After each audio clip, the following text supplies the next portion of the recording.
গ্রাম শহরের কোলাহল ছেড়ে দু একটা দিনের জন্য গ্রাম কার না ভালো লাগে। গ্রামে গিয়ে গ্রামের পরিবেশের সঙ্গে নিজেকে মানিয়ে নেওয়া, সে সকালবেলা ঘুম থেকে উঠে নিম ডাল দিয়ে দাঁত মাজা হোক, অথবা বন্ধু বান্ধবদের সঙ্গে চাষের জমিতে হেঁটে বেড়ানো, এগুলোর মধ্যে কিন্তু একটা আলাদাই অনুভূতি রয়েছে। আমরা সবসময় কলার উঁচু করে বলি আমরা শহরে থাকি, গ্রামের পরিবেশটা ঠিক ভালো লাগে না। কিন্তু না, গ্রামের পরিবেশ, গ্রামের সৌন্দর্য শহরের এই কোলাহলের সৌন্দর্য থেকে অনেক অনেক গুণে ভালো। সেখানের মাঠ ঘাট, গাছ গাছালি, ফুল ফল, সবকিছুর মধ্যেই একটা আলাদা অনুভূতি রয়েছে।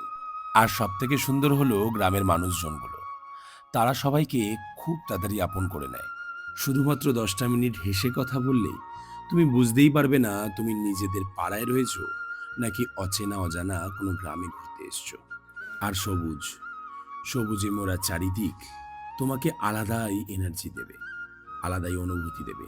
শহরে থাকাকালীন 1 কিলোমিটারের কোনো পথও আমরা কোনো গাড়ি ঘোড়া ছাড়া চলতে পারি না, কিন্তু এই সবুজে মোড়া মাঠঘাটের ওপর দিয়ে হাঁটতে হাঁটতে কিলোমিটারের পর কিলোমিটার পেরিয়ে যায়।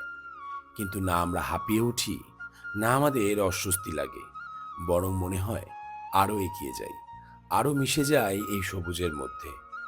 এর একটাই কারণ, এখানকার বাতাস, এখানকার সৌন্দর্য, আর এখানে বেঁচে থাকার অদম ইচ্ছে।